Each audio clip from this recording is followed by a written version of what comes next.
Hello, ladies and gentlemen, and welcome to the Shaun Show. Thank you for liking, sharing, and subscribing. If you're watching along on YouTube, I'd like to also thank you if you're listening on podcasts for subscribing to your favorite podcast, this particular show. I am here with one of my closest friends in the world. This is the webmaster. I call him the webmaster, Mr. Wade Needham, aka the owner and the proprietor. See, I tried to do something big and I couldn't do it. the owner, the general manager. You sound like Tony Khan now. The guy that runs ringscoops.com. Ringscoops.com. It's trademarked. Look it up. And before we begin the show, I always like to talk about who it is I have on the show, even though you're my first guest. So we're going to start this trend. So why don't you tell us a little bit about your background in the professional wrestling business? Well, first off, Shaun, thank you so much, man, for having me on your show. It's kind of weird. I'm normally not a guest on other people's shows. I usually have people on my show. So it's kind of, little backwards there. Yeah, it's cool. But you know what? I don't make that many appearances, but I got to make an appearance on the Shaun Show, because the Shaun Show is the coolest show right here on YouTube and everywhere else you guys listen to your podcasts. But my background in the world of professional wrestling, well, I started doing play-by-play commentary, freelance, back in the early 2000s, jumped officially into the business in 2010, worked under Jesse Hernandez out here in Southern California for several years, worked different promotions, AWS, Wrestling Cares, helped out with all kinds of different things, music, scoreboards, production with video, with audio, play-by-play commentary, I did posters. He's a beast with it.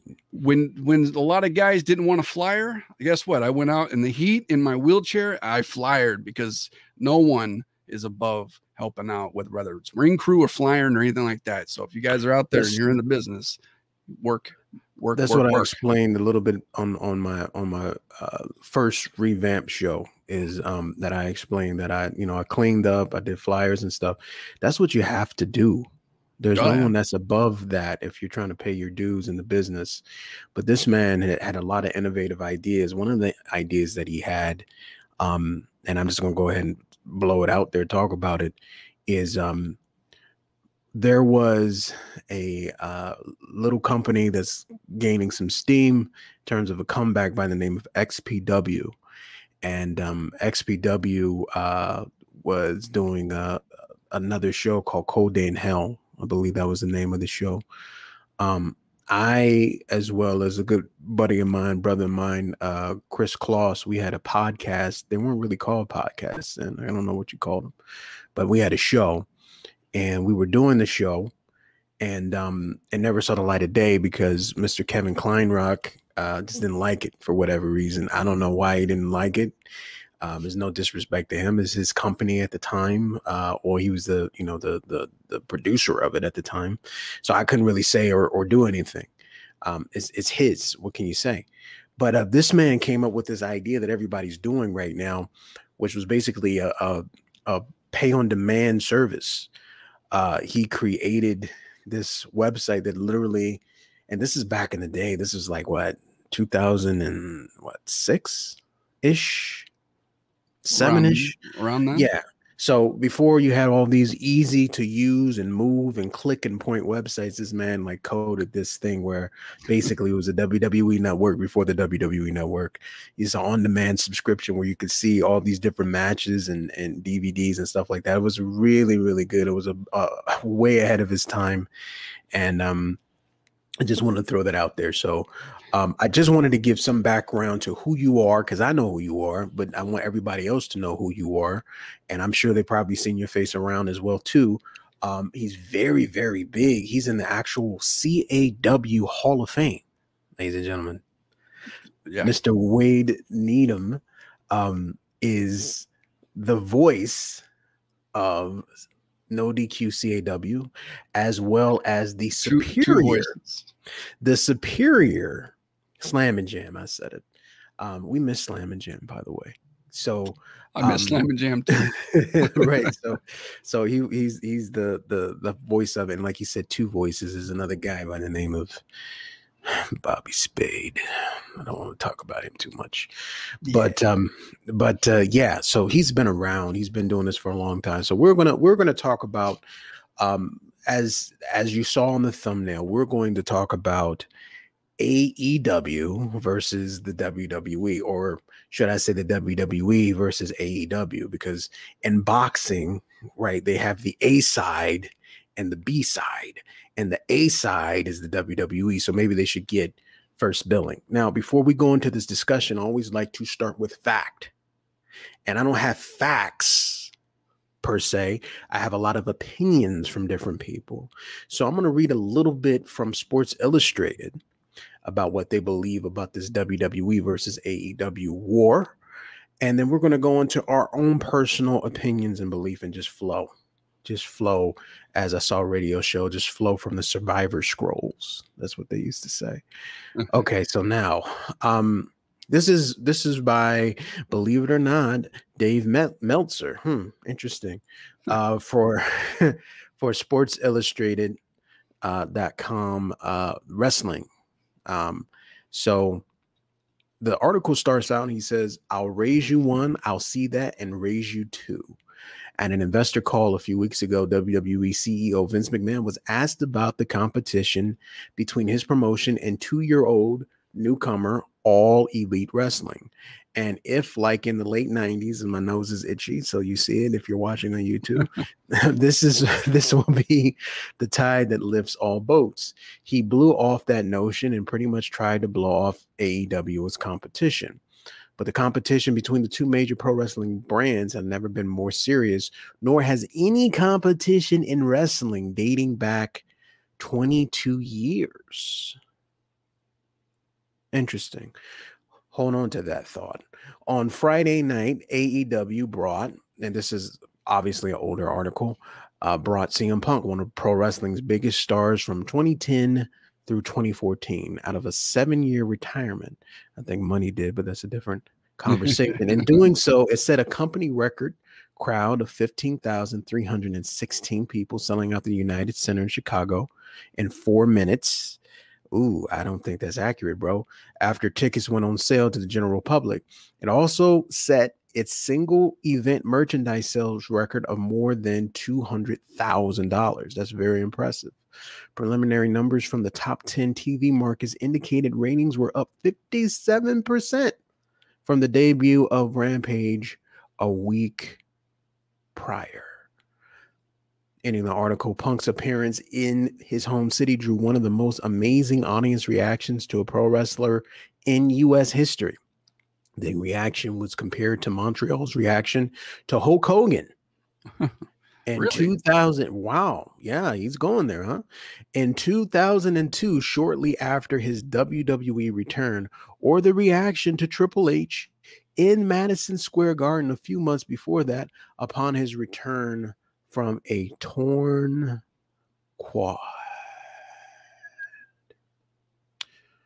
Those are the thoughts of Mr. Dave Meltzer. So I want to start with you. I want to, first of all, start with the statement that was made in this article, because I can't just let that go.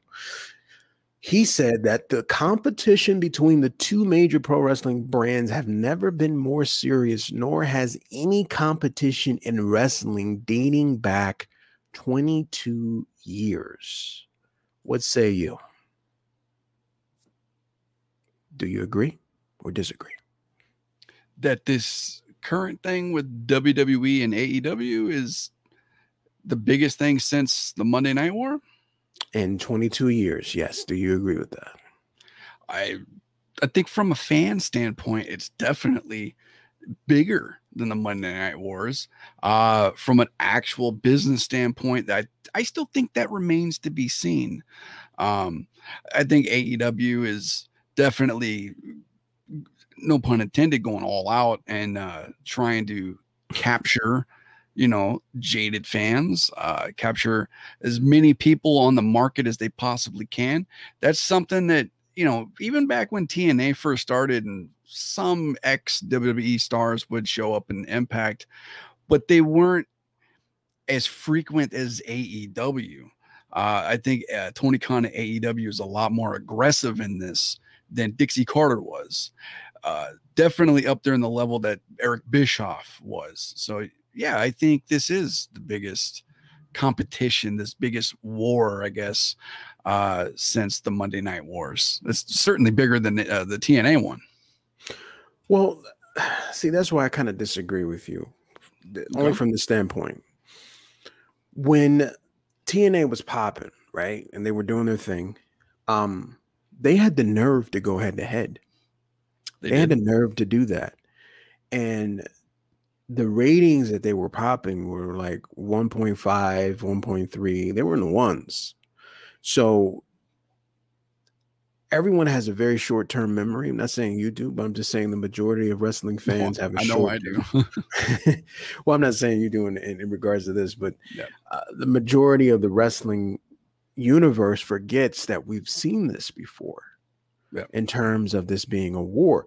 Now, I think the difference this time is that this is social media age, right?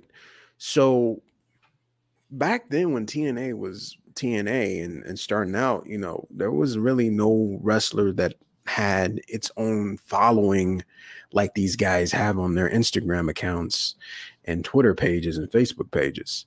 So it's kind of like the concept of food trucks, right? Food trucks are, for example, like let's say there's this Korean fusion food truck, right? The way that they make their money is through social media. So what they do is they promote themselves and they say, hey, we're going to be at the corner of La Cienega Boulevard in La Brea. And we're going to be in front of the Bank of America building.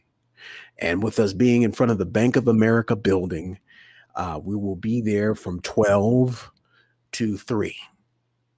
And everyone goes and flocks there. That's basically what the Young Bucks did.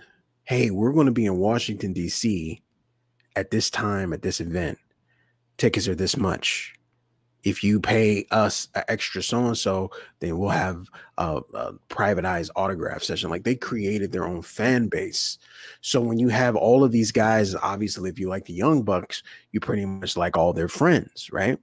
Yeah. You've now have a bunch of friends that have come together and you feel like you're a part of this. And that's what I think is different with AEW is that the wrestling fans that love AEW, they feel like they have a stake in the company. Like they're a part owner of AEW because they've seen it from the beginning. Because remember, this all started with them having a dream of selling out a 10,000 seat arena. That's where it started out. Actually, kind of started a little bit before that. Kind of piggyback a little bit on what you were saying about some people having short-term memories. Remember the year before they were going to do that, when Cody was joined with the Elite and whatnot, they invaded Monday Night Raw in Ontario, paying like an homage to when DX did that to Nitro. I think that right there might be the single event that ushered in this entire thing that eventually became AEW.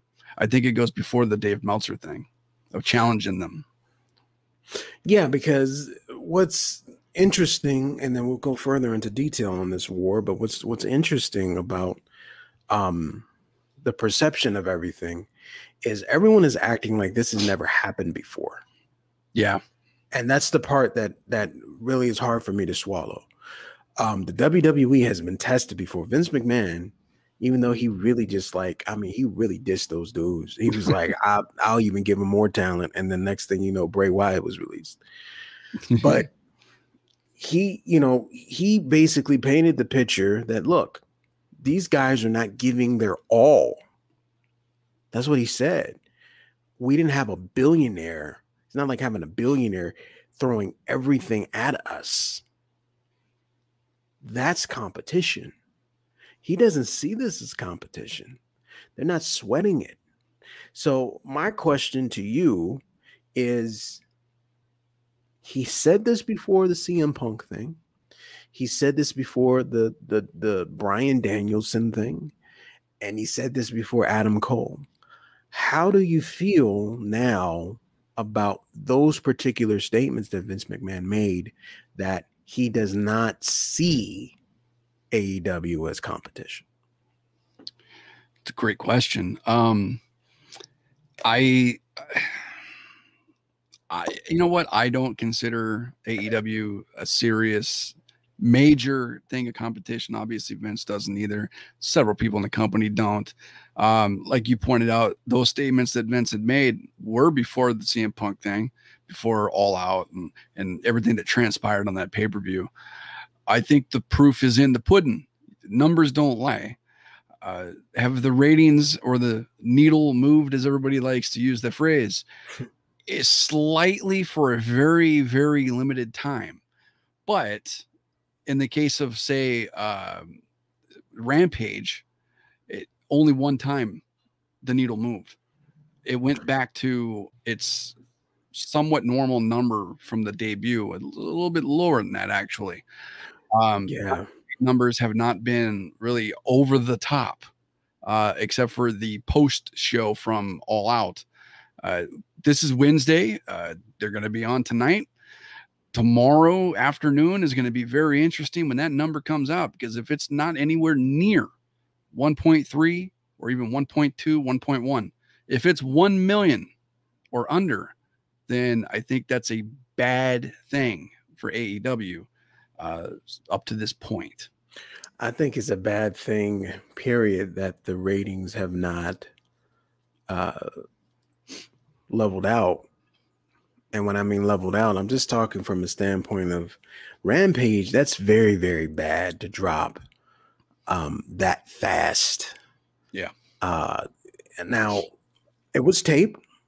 It was taped. So that either hurts or helps. Sometimes it helps from the standpoint of people saying, oh, that match was so great. I remember years back when SmackDown was taped, I think it was a match between Jeff Hardy and Triple H, or Jeff Hardy and The Undertaker. I'm not sure who it was. Probably Triple H. Do you remember when he had won the Intercontinental Championship? And the WWE basically was saying, oh, Jeff Hardy, like they really were not, trying to hide the fact that was Jeff Hardy. 2001, right? That was what I think we lost you there for a second. That was back in 2001 when Jeff Hardy beat Triple H for the Intercontinental. I think that was that. And that helped the ratings. That was 20 years ago. I don't even remember, to be honest. Yeah, I wasn't paying attention to ratings much back then. Well, I put it like this. They were paying attention to the ratings, and they had to come up with something, try to get people to watch. Yeah. Because otherwise, why would you put that out? It doesn't make any sense. But it can help or hurt. And everyone was raving about Pac and Andrade. They were saying how it was a great match, but the interest wasn't there. No. The interest wasn't there. So it's very difficult to have a situation where you're expecting us to tune in after we just got done watching 2 hours of wrestling. and SmackDown was exceptionally good. Yes. See, the CM Punk thing worked because when that SmackDown went off, the energy matched SmackDown. Mm-hmm. It matched it. In fact, it elevated over the energy that SmackDown was. So it was great from that standpoint, right? However, when you have such a fantastic SmackDown ending with the Demon, and then you're going to Rampage, and then energy is low, and you're not on that high anymore, and your best is Pac and Andrade, and they said we'll throw CM Punk on commentary because we'll throw a dog a bone type thing. That's not moving the needle. So I want to talk to you a little bit too about the rosters of AEW and the WWE. Yeah. AEW has a very eclectic roster. of different athletes of different sizes and different styles. The WWE, they have a eclectic a locker room. However, it's not as diverse as AEW. If you were to just put locker room to locker room, which locker room do you think has more talent? Now that the way you worded it, especially with using the word talent, really makes it difficult to answer offhand on the spot like this. So I mean, I just have to go with the personal preference. There are several people on WWE that I enjoy watching compared to those that are in AEW. And I'm not trying to trash AEW or its roster.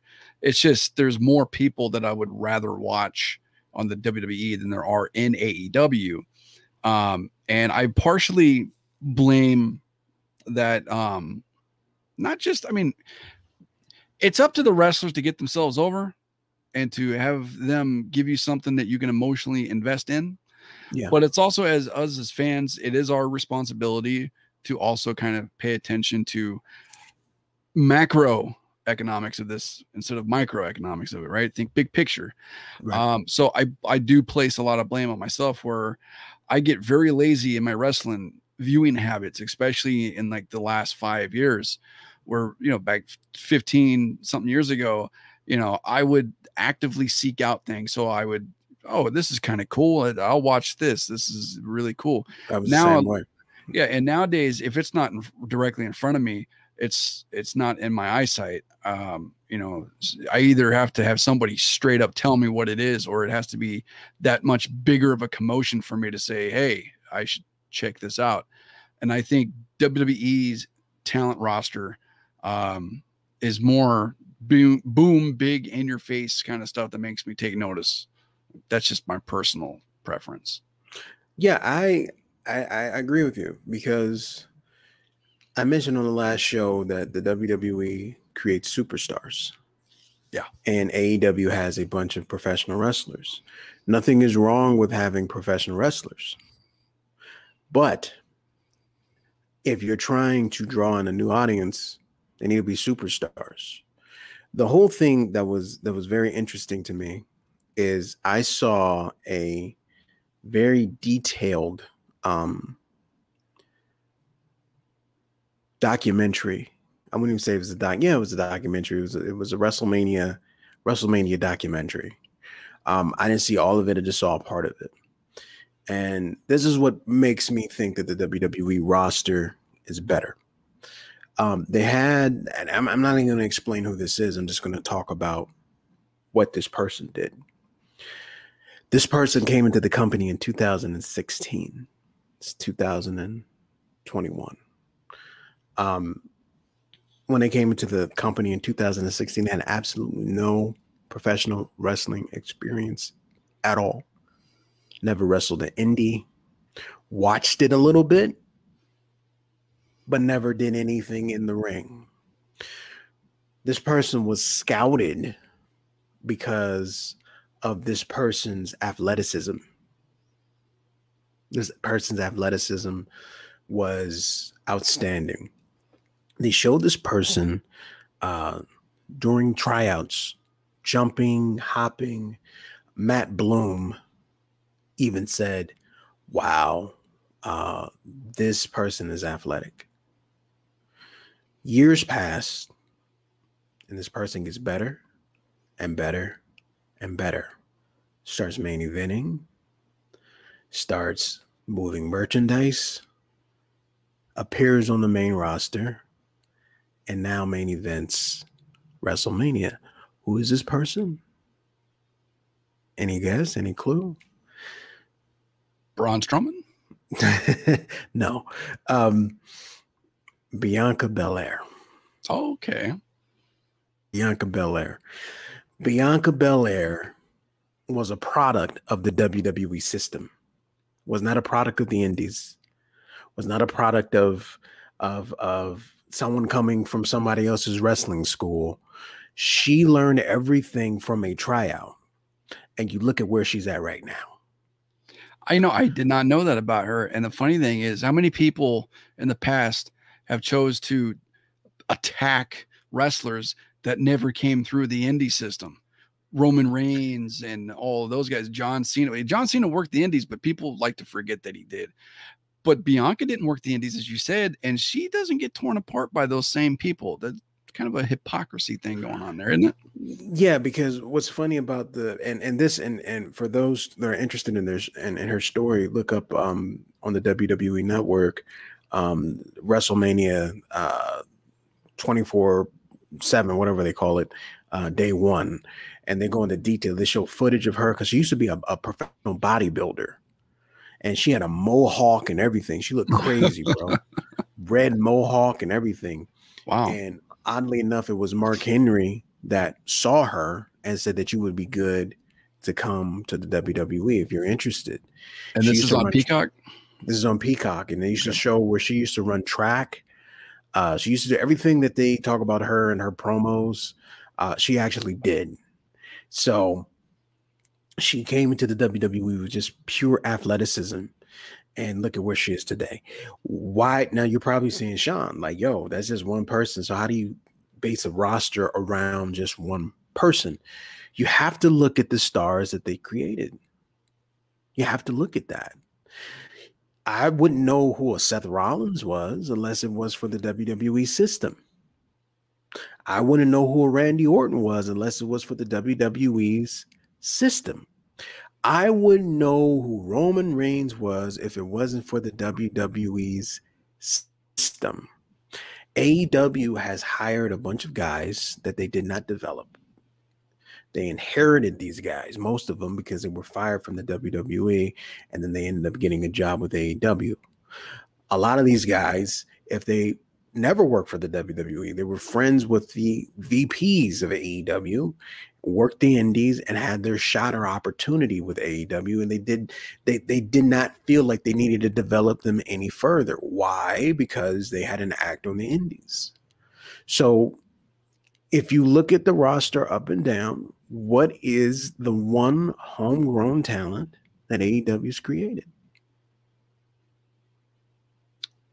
Darby Allin. I disagree. Why? Because Darby Allin was doing this stuff before he came to AEW. Okay. He was in, there was little documentaries on YouTube somewhere, if you look it up, about Darby Allin and all this crazy stuff that he was doing, face paint, all that. The only thing I think they did, they enhanced and improved him by saying ride a skateboard to the ring. So I give them that. I'm not saying that they didn't do anything. Yeah. But they didn't take a mound of clay and shape it into an AEW superstar. What is an AEW superstar? We know what a WWE superstar is. What is an AEW talent? What is that? Somebody with a following on social media. Or friends with the VPs, right? Yeah. So that's the part that to me is very interesting, that a lot of people are saying that AEW's roster is way better than the WWE's, but the WWE has a track record of basically making these superstars. So how can you say that they're worse when their roster is filled with people that they created? That's to me, that's the bigger argument. So the next argument I like to talk about too is because we went over, do we think that they're competition? We went over, statements that guys like Dave Meltzer has made. We went over rosters. Now I like to go over the actual television production. Now, I video edit. This dude video edits. So we have some experience in terms of what that means and what has to be done in terms of doing a production. Me more so on the YouTube side, Wade on a production of an entire wrestling event side, multiple camera angles, entrances, entrance music, you name it. So for you being the person that has all the expertise in actually putting together a show, and I'm talking when I say you put together a show, he listen. I'm not saying this because this is my homeboy. I'm just telling you the truth. He set up systems in EFW, the Empire Wrestling Federation, that would mirror what would be going on television right now. He set that up by himself. And that is a very, very big deal. And it's not easy to do. Editing, and it's not easy to do. Introducing multiple camera angles to an indie show, it's not easy to do. As from the production standpoint of everything, how do you feel that production-wise, AEW compares to the WWE? Before I answer that, first off, thank you so much for the props. I do have to these are facts. I do have to slightly correct you a little bit, though. It wasn't me single-handedly that did a lot of that stuff in EWF. A good production, as good as its pre-production.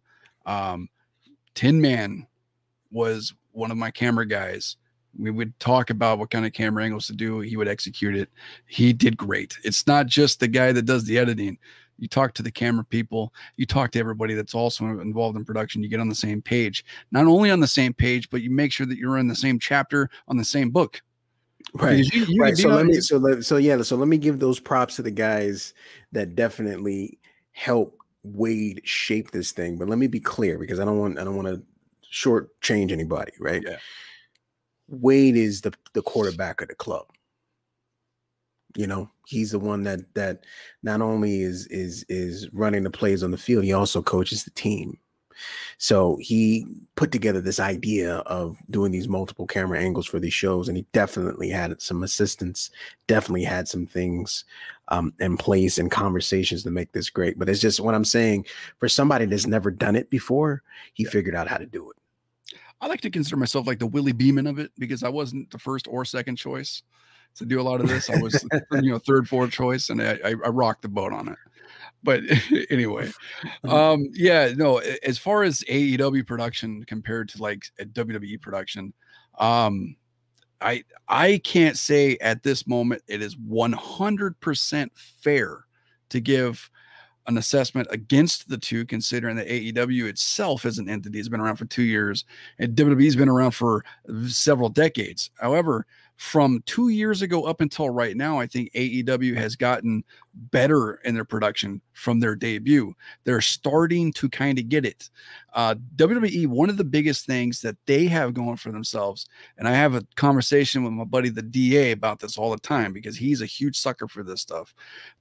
When it comes to setting the tone, WWE creates an environment, an aesthetic on camera that is untouchable, and not just in wrestling, compared to the NFL, compared to the NBA, MLB, WWE production, video vignettes, the use of the color wheel, the emotions behind the choices of color, using vertical lines, horizontal lines, diagonal lines, knowing what they can do to set emotion and how to influence the viewer. WWE has mastered that. No other company can touch them on that, except for maybe somebody that does production and politics. But that's a different story for another time. That's a whole different animal as far as, getting the three key cornerstones of rhetoric, which is ethos, pathos, and logos.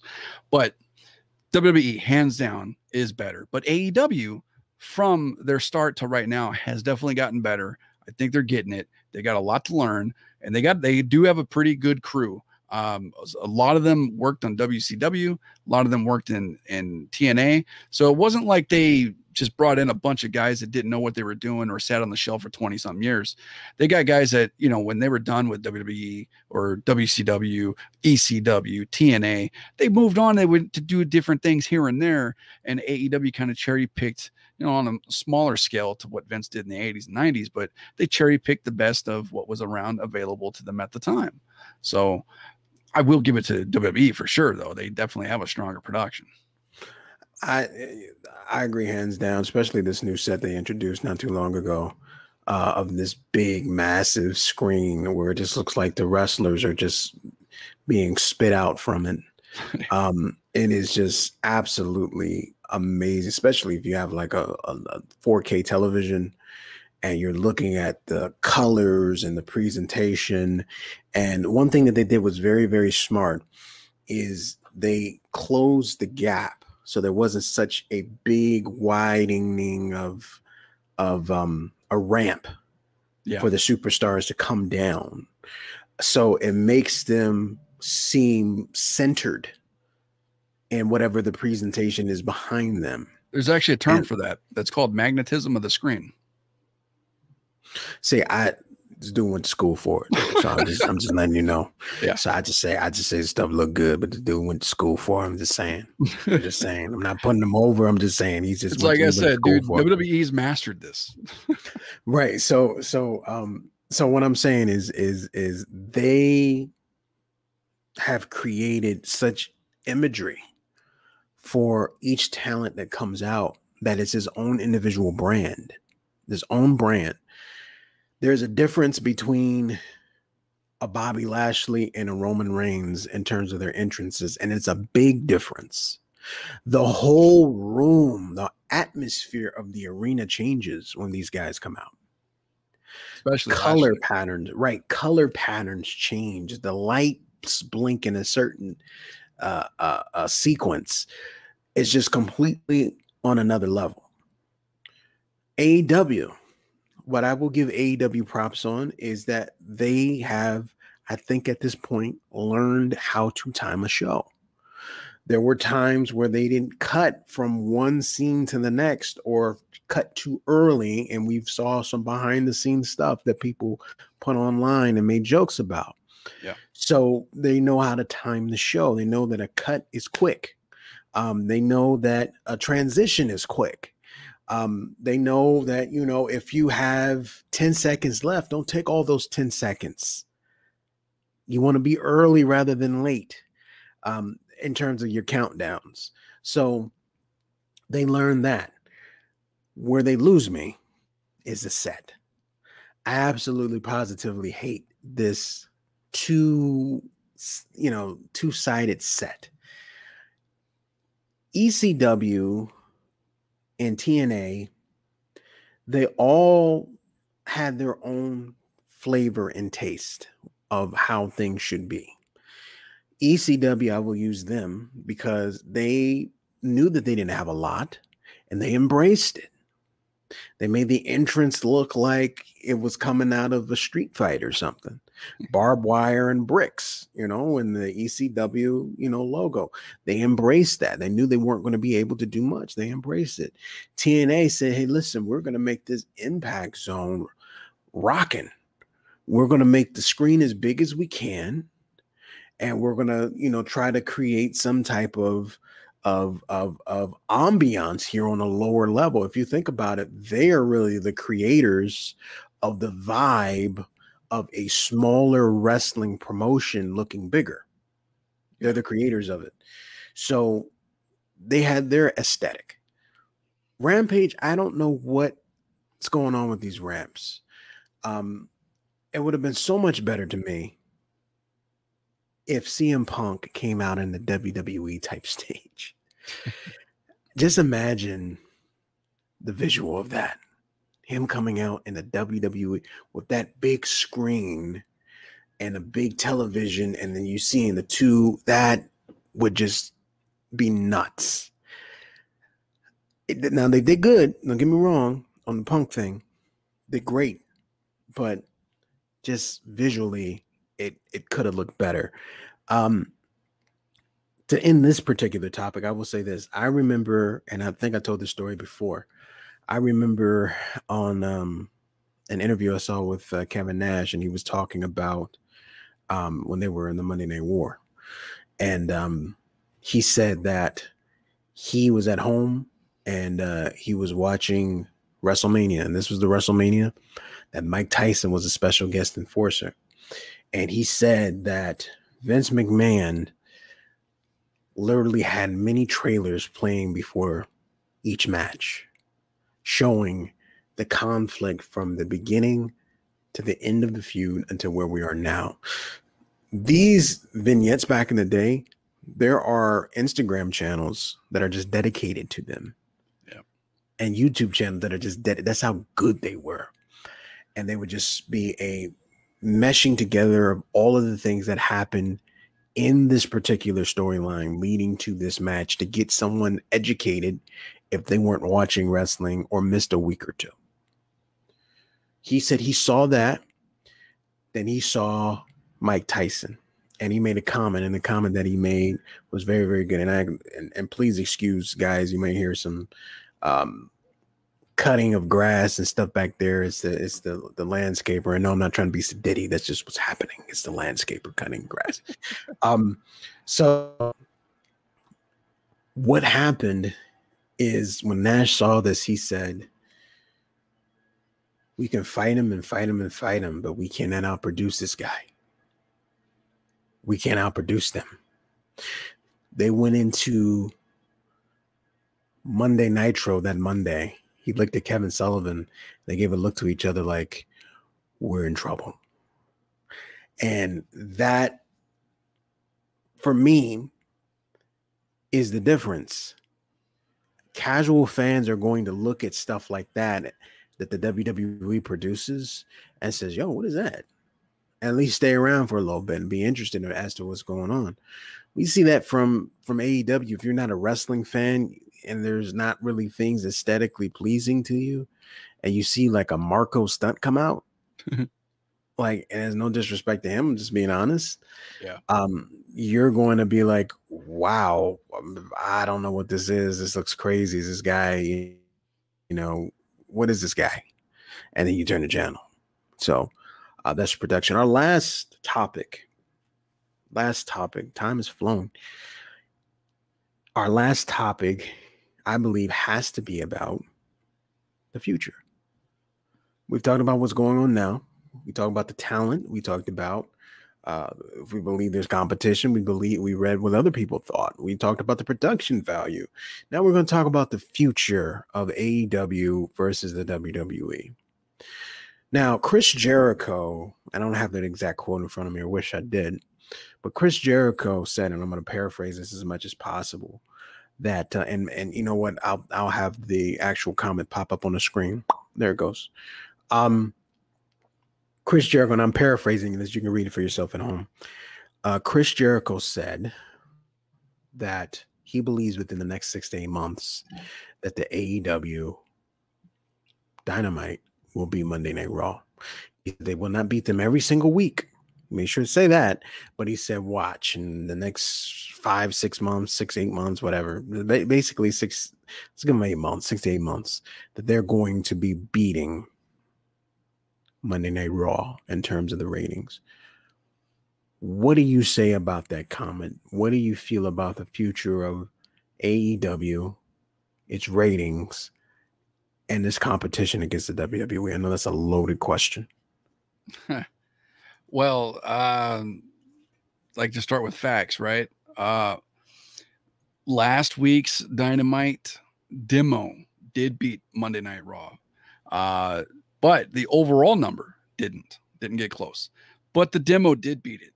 A lot of AEW fans saw that as a huge victory. And you know what? That is quite the feat. Congratulations to AEW for that. Anytime that any wrestling company gets, a good size number, whether overall or the demo, and they did really good for themselves, I applaud that. That's great. I don't want to see anybody go down. I don't want to, the more places there are for guys to work, the better. People can craft their skill, hone their skills and sharpen everything a lot better, especially if they've got national television exposure, because they get TV ready. So if they want to jump ship to another company, they've got that much more experience, whether it's going from WWE to AEW or AEW to WWE, or even if they go back down to, like, say, an Impact or MLW or Ring of Honor, the more options there are to work, the better.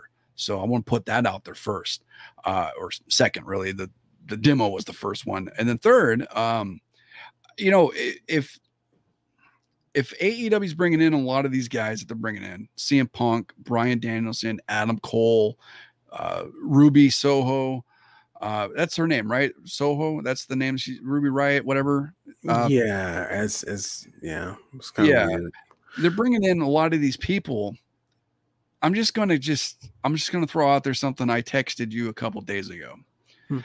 It took AEW 2 years and half of Vince's roster to barely get to their debut number. That's all I'm gonna say. I'm gonna let that breathe for a second. Can you repeat that again? Because that's a quotable moment right there. Please repeat that. It took AEW 2 years and half of Vince McMahon's roster to barely get close to their debut number from 2 years ago. Wow. You see, I'm not trashing AEW though. I'm not trying to put them down. The show. Thank you guys for coming out. This is Shaun. No, I know you're not trashing it. No, I give them props where props are deserved in certain categories. It is a reality that they have done a lot in a little time. On the last show, I don't know why I keep referencing the last show. Actually, I know why I keep referencing the last show, because you should have watched it if you didn't. I talked about kind of the history of TNA and all of the many, many things and many, many battles that they had to endure and deal with. And AEW kind of walked through the door. And even Tony Khan himself said that it was easier to pitch AEW to TNT because of what WCW did previously on the network, even though it's a newer regime, of course. So AEW came in basically with all of the things that TNA was striving to get to, but never got to on day one, which was national television, which was a large fan base, because no one knew what TNA was. No one knew who these guys were. Now, you knew some of them. Their first champion ever was Ken Shamrock. Yeah. But you had to watch a pay-per-view to do that. Would you watch a pay-per-view on something that you've never seen before? See, they used to back in the day, and I'm gonna educate you guys a little bit. Back in the day, they used to have like these one-off special pay-per-view events no one even knew about. Where it just would be like, the Legends of Wrestling or something, and no one would know about it. And you would see a commercial, and then they would literally charge you the same price as almost a WWE pay-per-view. So this was not an uncommon practice for somebody to do that back then. That was not uncommon to do that, because that's when everybody was in the pay-per-view model. So that wasn't an uncommon thing, but AEW has been awarded all of the things that you possibly could want if you're starting a promotion. You have TV, you have talent that people know. You start out with, Chris Jericho. That was your big crossover name. Your first AEW only pay-per-view, this was before you even had AEW television. Jon Moxley jumps over to AEW. Makes people go, oh, Jon Moxley's here. That's interesting. Dustin Rhodes, Cody Rhodes, but you just did not have that with TNA when they started. You just didn't. Again, we can argue the names, but these names were somewhat relevant for what's going on in today's world compared to those names that wrestled those TNA pay-per-views during what was going on during that time period, if that makes any sense. The names were known now and active now compared to those names that weren't so active then and appeared on the pay-per-views for TNA. A lot of them were one-offs. A lot of them were like 2 shows. Macho Man's famous appearance was just for one time. They had a lot of that. I'm still disappointed we didn't get to see that machete he carried in that trench coat too. Yeah, that's a weird look. That story. It was a wild story about getting him to just make that appearance. But you have everything that you needed on day one. And on day one, you get what was it, a 1.5? On day one. Yeah, I think it was a 1.4, 1.5. Right on day one. You had the attention of the entire wrestling world on day one. And I remember WWE even tweeted out congratulating them on their number. On day one. Yeah. It took a long time for the WWE to even acknowledge TNA, if they even did. So on day one, I hit the mic, sorry. On day one, no, that's annoying, like when you're listening and there's a on the mic. On day one, they had all of these things awarded to them. Then they had the audacity to have other television shows. You have AEW Dark. You have AEW Rampage, and you have pay-per-view. Don't forget Dark Elevation. Dark Elevation. I'm sorry. Dark Elevation as well, too. So this is a promotion that's been around less than 5 years. You have 4 television shows. 2 of them are YouTube, yes, but they're produced like a television show. So you have 4 television shows. You have a roster of over, it has to be 100 people, right? Yeah. Give or take. I don't know if it's overly over 100, but it's definitely, I would say, safe to say, is at 100.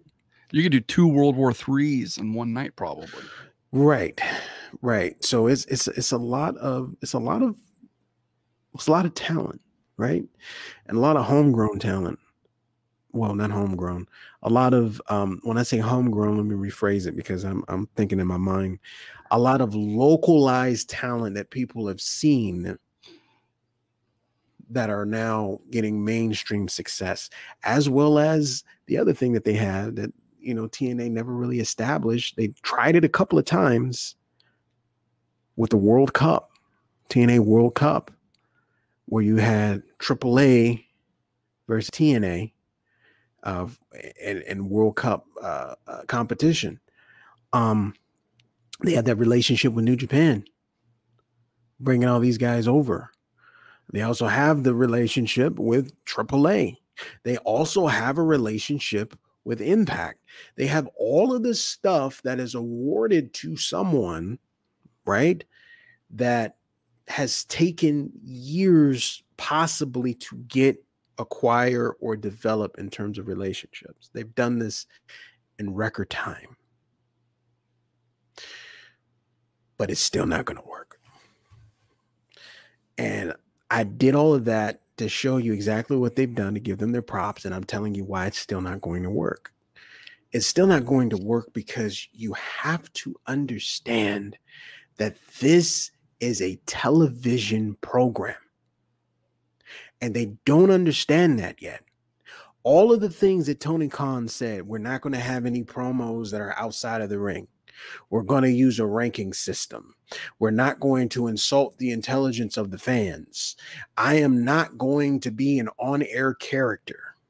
I am not going to get former WWE superstars and just hire them just for no reason. All of these things this man has said has been a bunch of BS because he realizes that this is a television program.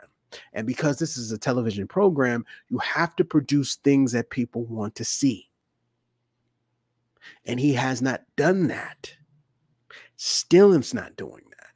After the whole CM Punk thing, where are we at now? He's facing what? One of the members of Team Taz? That's what we're putting him? Taz cuts a promo against him. We didn't even have a face. The next logical choice for me, for Punk, if I was booking this, is Punk versus Sting. Yeah. You beat my boy, now I'm going to beat you. But put him in a cinematic match. You know, it's simple booking, but Tony Khan doesn't get that yet. And you need somebody that focuses primarily as a business owner. I can't do everything. And I figured that out the hard way by losing a lot of money, right? So you need to bring people in that can do things that you can't do. If you want to focus primarily on booking, great. Eat, sleep, and dream about booking. If we want to focus on the finances, great. Eat, sleep, focus on finances. But you can't be editing the show because, as we said, editing is a lot of work every single week for those 2 YouTube programs. You can't then be trying to strike international deals and then be the head of the booking committee. Something's going to suffer. Yeah. And what's suffering right now is that you have yet to learn how to put together a full television program. And because you have so much quote unquote success and momentum right now, I seriously doubt that you're going to look yourself in the mirror and say, you know what? This doesn't look right as a television show. You know what? The music for these people are very generic. You know what? The outfits for these people don't look like superstars. You know what? The storyline could be a little bit more better in terms of having more twists and turns. You know what? Maybe we should use this as a developmental show rather than a show where we're trying to, I don't know, showcase stars that we don't have time for on AEW Dynamite or Rampage. Maybe we should do those things. So, ladies and gentlemen, we've reached the end of today's show. I'd like to thank the webmaster, Wade Needham, for coming out. Before we leave, is there any comments that you have to put a bow on this whole discussion about AEW versus the WWE at its current state right now? Oh man, I should have saved the 2 years and a half of Vince's roster for the bow. I got nothing that's going to top that, man. But no, I really want to put it out there because there's going to be somebody out there who's going to take everything out of the context. I am in no way anti AEW. I may be at many times pro WWE, but don't get me wrong, they've got a lot of faults in their own, and I do point them out. I'm not a simp for the WWE, as the kids nowadays use the term for, right?